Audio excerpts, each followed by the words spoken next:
Welcome back to the Quackery, your unofficial guide to Taylor's local government. This week, we're looking ahead to the Taylor City Council meeting on Thursday, October 23rd, 2025, starting at 6 p.m. inside Taylor City Hall at 400 Porter Street. And this one's a big one.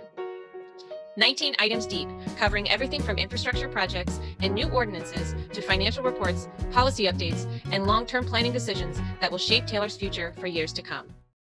But as always, before diving into the business side of the meeting, the evening starts with recognitions and proclamations, moments that highlight the good work happening right here at home. First up, the recognition of the Taylor Police Department for earning its Best Practices reaccreditation from the Texas Police Chiefs Association. This is a statewide honor that reflects meeting and maintaining more than 170 professional standards across training, operations, community engagement, and accountability. It's a recognition of consistency and professionalism, showing that our department continues to meet the benchmarks set by law enforcement leaders across Texas. Next comes the Arbor Day Proclamation, celebrating Taylor's ongoing commitment to trees, green spaces, and urban forestry. This one ties directly to the work of the Taylor Tree Advisory Board, which helps plan and promote tree planting and maintenance programs throughout the city. Arbor Day reminds us that growing Taylor isn't just about buildings and roads. It's also about preserving the natural beauty that makes this place home. After that comes citizen communications, the time set aside for anyone in the community to step up to the podium and speak directly to council. Each speaker gets 3 minutes to share thoughts, concerns, ideas, or appreciation. No appointments, no filters, just open mic local democracy in action. Then comes the consent agenda, which bundles together routine items like approvals, purchases, and reports. Anything that can be voted on in one motion unless a council member pulls it for discussion. Let's dive into what's included in that. First up, item 1, approval of the minutes from the October 9th City Council meeting. This is a standard housekeeping item that officially locks in the written record of what happened at that meeting. Every motion, vote, and discussion. It's how the city verifies that its public record is accurate and transparent before moving forward with new business. Next up, item 2025-33, setting new loitering and panhandling rules for downtown.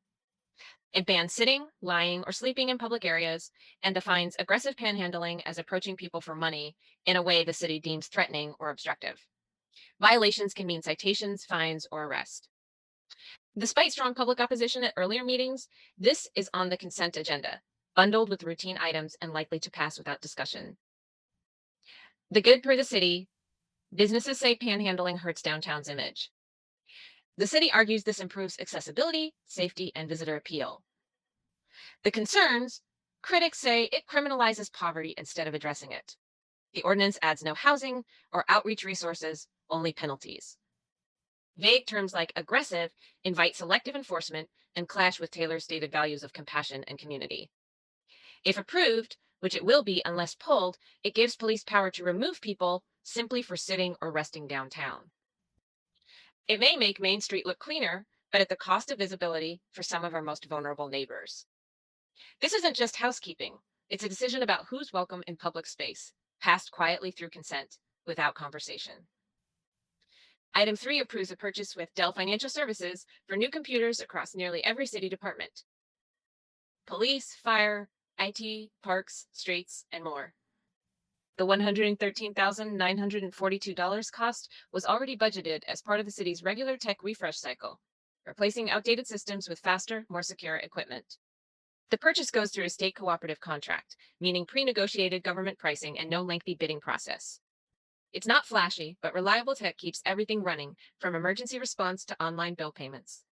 This one's about maintaining the digital backbone that keeps city services working day to day. Item 4 approves nearly $790,000 in new vehicles and equipment to replace aging units across city departments. Funded through previously approved 2025 bond dollars, the purchases include new police SUVs, work trucks, and maintenance vehicles for park streets, utilities, and fleet services.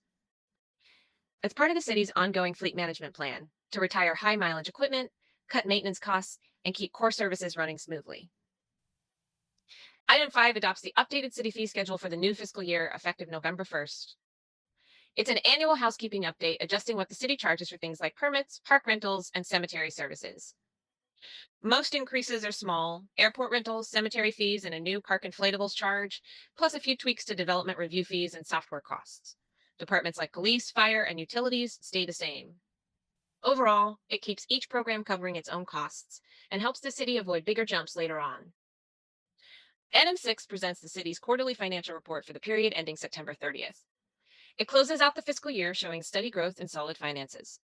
Revenues came in slightly above projections, driven by sales taxes and building fees, while most departments stayed under budget.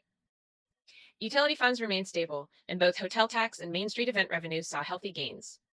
In short, Taylor ended the year in good financial shape, with no major red flags heading into the new budget cycle. This report is for review only, no vote required. Next up, Item 7, HDR Task Order 67-2025 Street Maintenance Project. This item authorizes HRD Engineering, one of Taylor's main contracted engineering firms, to begin design and geotechnical work for the 2025 street maintenance project.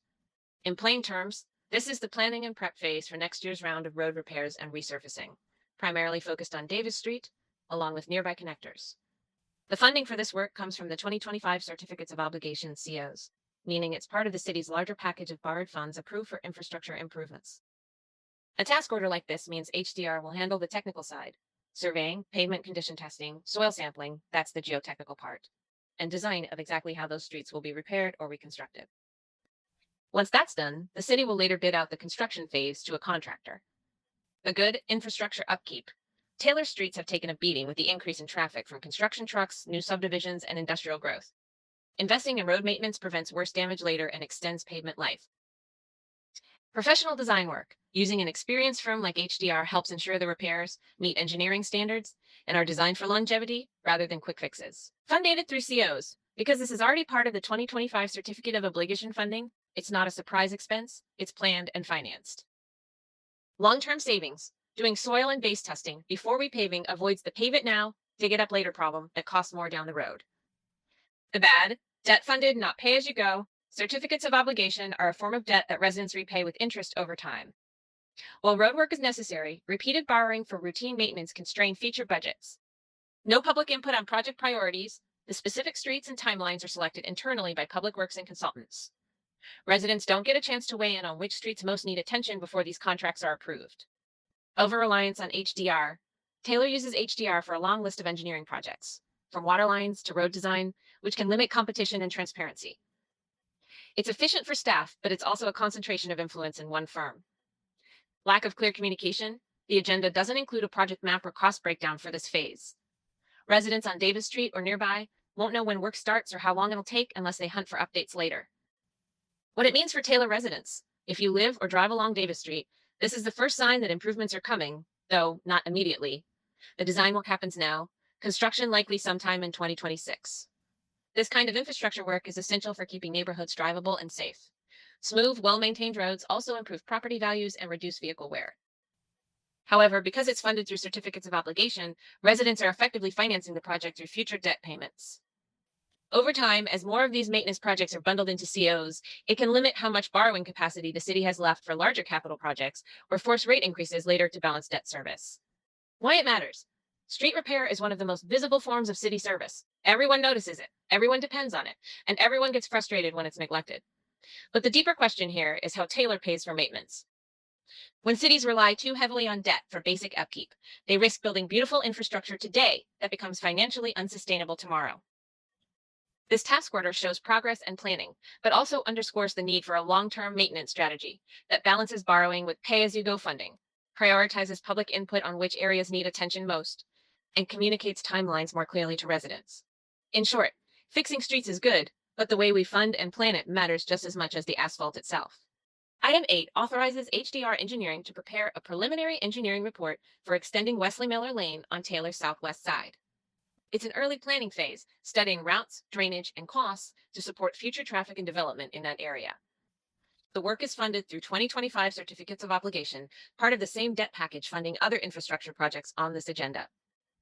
In essence, this lays the groundwork for more industrial and logistics access west of town. It could improve connectivity and attract investment, but it's another debt-funded project focused on growth areas rather than existing neighborhoods. Residents near the corridor could see more construction and traffic in coming years, while taxpayers citywide take on the long-term debt. The big question remains, are we building infrastructure for residents or for developers? This project will return later for final alignment and construction approval, when public input will matter most. Item 9 finalizes design and construction changes for the 2024 street maintenance project, specifically the resurfacing of Mallard Lane.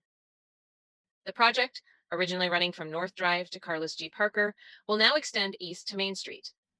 The update removes previously planned bike lanes, replacing them with standard traffic lanes to match the layout west of Carlos G. Parker. Council directed this change earlier, and HDR revised the plans accordingly. The adjustment adds about $215,000 to the construction contract and $15,000 to HRD's design work, funded through 2024 certificates of obligation. Construction stays on schedule, wrapping up by year's end. For residents, this means a smoother, uniform stretch of roadway, but at the cost of losing a dedicated bike lane. It's a small change on paper, but it reflects bigger questions about how Taylor prioritizes cars, bikes, and overall mobility. Item 10 is a public hearing item, meaning residents can speak before council votes. This ordinance creates a new vacant commercial property registration and maintenance program, requiring owners of long-term empty buildings to register with the city, name a local contact, and keep properties maintained and secure. The goal is to curb blight, those boarded up or neglected spaces that drag down nearby blocks, and make owners more accountable. It's modeled after similar programs in cities like Georgetown and Round Rock. For the community, it could mean safer, cleaner, and more active commercial corridors. But it also adds costs and inspection requirements that may string small or long-time property owners, potentially pushing some to sell. Definitions like what counts as vacant will matter, as will how fairly it's enforced. Handled well, this ordinance could help revitalize neglected properties and strengthen downtown. Handled poorly, it could speed up displacement and erode local ownership. That's why public input during this hearing is important. It's about finding the right balance between revitalization and fairness.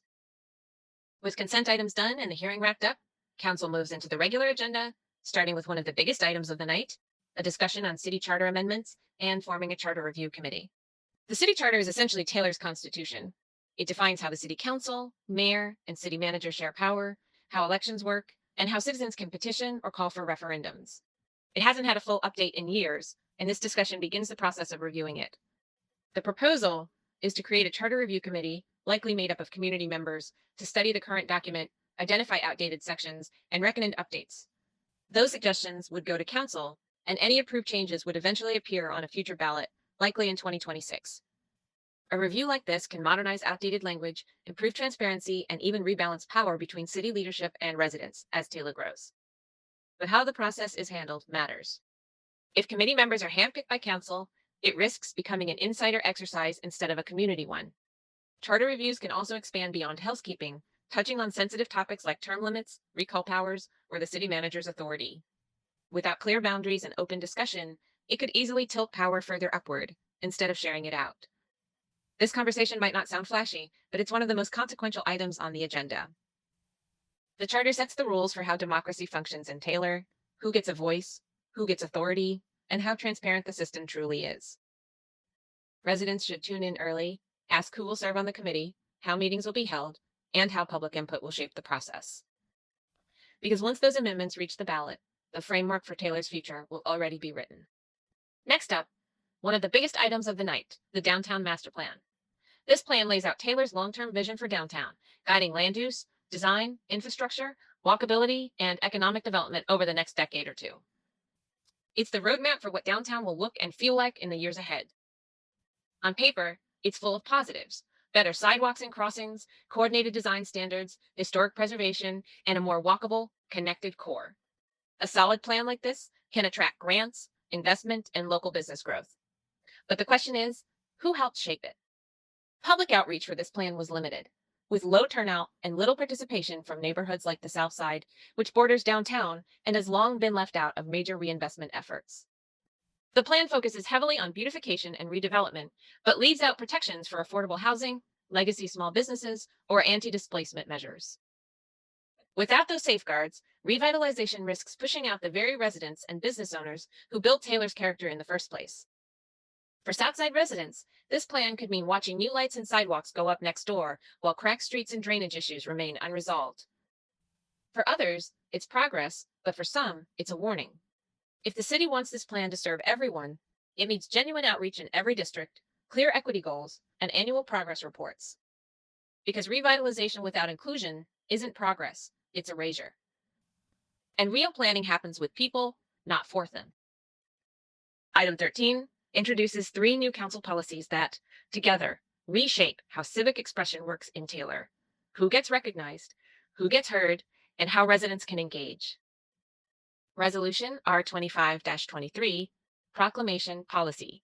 Proclamations, once issued at the mayor's discretion, will now require a majority vote of City Council, except for a short list of pre-approved ones like Arbor Day or MLK Day.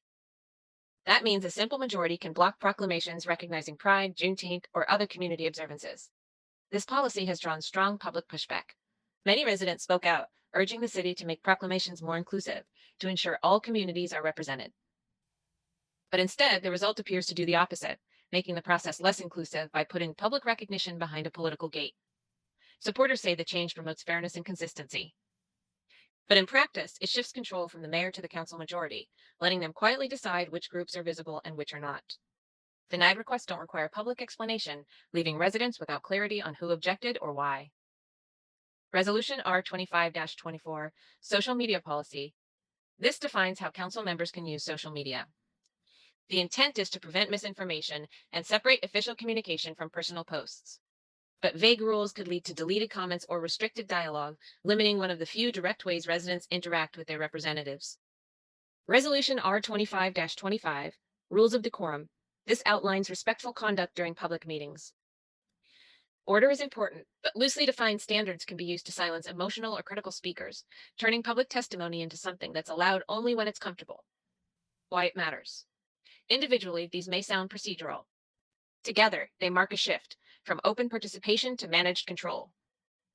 When proclamations require political approval, social media speech is filtered, and public comment is policed by tone, civic engagement stops being inclusive and starts being conditional. Taylor's strength has always been its diversity of voices. These policies risk narrowing that space, making democracy quieter but not stronger. Item 14 is a presentation from the Planning Department proposing a historic overlay district for downtown Taylor. It's a request for direction, not a vote yet, asking whether council wants to move forward with drafting a formal ordinance. A historic overlay would officially designate part of downtown as historically significant. Property owners within it would need special approval before major exterior changes, demolitions, or new construction, all reviewed by the Historic Preservation Commission. The potential benefits: it would protect Taylor's distinctive downtown architecture, attract preservation grants and tourism, and bring consistency to how historic properties are managed. Done right, it could strengthen downtown's identity and economic appeal.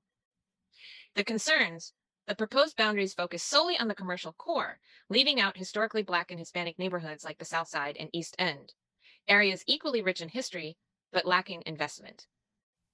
That imbalance risks preserving buildings while overlooking the people and stories that shaped Taylor. Preservation rules can also add costs for small property owners, especially without city-funded assistance. And limited outreach so far has centered mostly on downtown business owners, not the broader community. For residents, this proposal raises a deeper question: whose history is being preserved, and whose is being left behind? If done inclusively, the district could honor Taylor's full story. If not, it risks turning preservation into a branding exercise, protecting the postcard version of Taylor, not the people who made it. Item 15 authorizes a contract with Freese and Nichols to conduct a citywide affordable housing study, analyzing Taylor's housing supply, costs, zoning barriers, and potential policy tools to address affordability. The study will produce a roadmap of recommendations the city could fold into its comprehensive plan or a standalone housing strategy. It's a long overdue step. Taylor's rapid growth has driven prices up and supply down, pushing working families to the edge. A data-driven housing study can help the city craft fairer zoning, qualify for grants, and create options beyond high-priced single-family homes. But there are concerns. Freese and Nichols already lead several other city projects, raising questions about over-reliance on one firm and limited diversity of perspective. Many cities commission similar studies that end up shelved, technically sound but never implemented. Affordability metrics also matter. Basing them on Williamson County's high median income risks excluding Taylor's working-class residents. And so far, there's no clear plan for community input, especially from neighborhoods already feeling displacement pressure, like the South Side and East End. If done right, this study could lay the groundwork for policies that keep Taylor livable and inclusive. But if it's treated as another consultant report, it'll become just that, a report. Because affordable housing isn't just a planning issue. It's about who still gets to call Taylor home. Item 16 approves the construction contract for major renovations at Fire Station 2 in Northwest Taylor. This long overdue project will modernize one of the city's oldest stations, fixing structural issues, adding ventilation and decontamination areas, and expanding bays to meet current safety standards. But here's the catch. During construction, Fire Station 2 will completely close, leaving only Station 1 downtown to cover the entire city. For Northwest residents, from Mallard Lane to FM 112 and beyond, that could mean response times doubling, from about 6 minutes to 12 minutes or more. In emergencies, those minutes matter. Fire doubles in size every 30 seconds, and delayed response can mean the difference between containment and catastrophe. Yet nowhere in the agenda packet is there mention of a temporary coverage plan. No satellite station, no staged equipment, no mutual aid agreement, and no public notice warning residents of slower response times. Renovating Station 2 is absolutely necessary, but doing it without an interim plan exposes how thin Taylor's emergency network already is. Growth has outpaced public safety infrastructure, and this closure drives that reality home. The city should, at minimum, set up a temporary post in Northwest Taylor, coordinate with county EMS and nearby departments, and communicate clearly with residents. Because progress shouldn't come at the cost of protection, and modernization means nothing if help arrives too late. Item 17 authorizes HDR Engineering, the same firm that designed Fire Station 2's renovation, to now manage its construction. HDR will oversee daily progress, inspections, and payments on behalf of the city. The cost is built into the project's budget, funded by 2025 bond dollars. On paper, this makes sense. HDR already knows the project, so keeping the same team avoids delays and eases the load on city staff. But it also creates a major oversight concern. HDR is now managing its own design. If problems arise, the same firm responsible for the plan will be responsible for policing them. That's not independent review, it's circular accountability.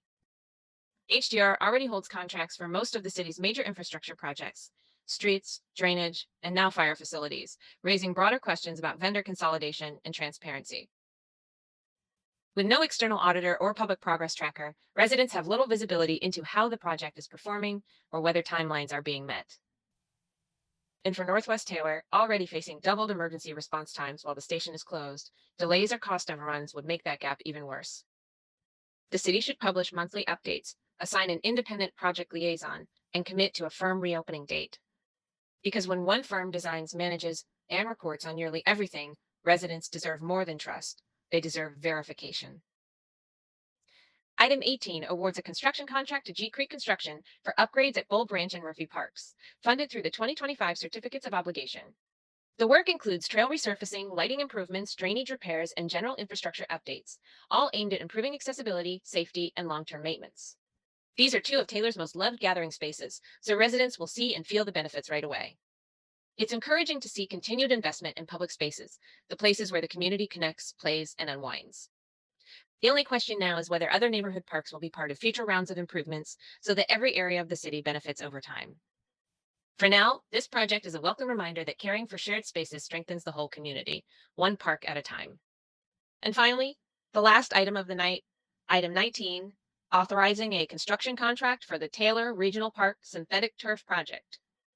This project uses funding from the 2025 Certificates of Obligation bonds and focuses on upgrading several of the existing natural grass fields at the Taylor Regional Park and Sports Complex to modern synthetic turf systems. Taylor Regional Park is one of the city's largest and most visible assets, a tournament-level complex that hosts baseball, softball, and soccer events throughout the year. It draws teams from across Texas, filling hotels, restaurants, and local shops, and has become a key driver of the city's parks and tourism economy. The installation of synthetic turf is designed to extend that success. Turf fields can withstand heavier use, minimize weather cancellations, and provide a more consistent playing surface year-round. Let's start with the good. From an operational standpoint, this project makes financial sense. Taylor Regional Park is a major revenue generator for the city. Tournament weekends bring in visitors, and those visitors spend money, not just at the park, but across town. By installing turf, the city increases field availability and reliability, which means more bookings, more tournaments, and more dollars flowing back into both the Parks Department and local businesses. It also comes with long-term maintenance benefits. Turf doesn't require mowing, irrigation, or seasonal resodding, saving staff hours and reducing water use, a critical advantage during drought cycles. And because turf fields can host back-to-back events even after rain, Taylor becomes a more competitive host compared to nearby cities like Georgetown and Round Rock. There's also the predictability factor. Turf offers a consistent playing surface, which improves safety for athletes and reduces cancellations that frustrate event organizers. For once, this is a bond-funded project that comes with a clear return on investment. The added tournament revenue can help offset bond payments and strengthen the park's budget for years to come. But there are trade-offs, and they're worth noting. The upfront cost of synthetic turf is high. It's a major capital expense, and the material has to be replaced roughly every 8 to 10 years. Each replacement cycle can cost hundreds of thousands of dollars. So while maintenance is lower, it's not eliminated, it's deferred. There's also an environmental cost. Turf may save water, but it's made from petroleum-based materials that eventually end up in landfills unless the city develops a recycling plan. The surface can also trap heat, creating hot zones that run 30 to 40 degrees warmer than surrounding grass, a real concern during Central Texas summers, especially for athletes and officials playing long hours. Then there's the question of access and equity. The regional park, by design, serves organized tournaments and visiting teams. For most residents, access to these new turf fields will be limited. The community benefits indirectly, through revenue, but not necessarily through day-to-day use. That imbalance raises an important point. While the city invests heavily in this regional facility, smaller neighborhood parks like Fannie Robinson, Doak Street, and others continue to wait for improvements of their own. Those local parks may not draw visitors from out of town, but they serve the residents who live here every day. In short, it's a question of balance. The regional park upgrades are good economics. They'll strengthen the city's finances and keep one of Taylor's biggest assets competitive. But to be fair, the city must ensure that the revenue generated doesn't stay siloed at the tournament level. Some of it needs to flow back into the community, toward the smaller neighborhood-scale parks that rarely make headlines but mean everything to the families who use them. That's the bigger picture here. This project represents one of the rare cases where economic return and community benefit can align, but that alignment depends on transparency and follow-through. The city should commit to clear reporting on how much additional revenue the turf project generates each year, environmental management and recycling of the turf materials when replacement time comes, and reinvestment benchmarks showing how that revenue supports smaller neighborhood parks and recreation programs. Because even if you never attend a tournament, Taylor Regional Park's success affects you. The income it produces helps fund everything from playground to meat, which can be increased and fund, and which can produce crucial productive content. If managed transparently and reinvested equitably, this project could strengthen the entire park system, not just the fields that sell tickets.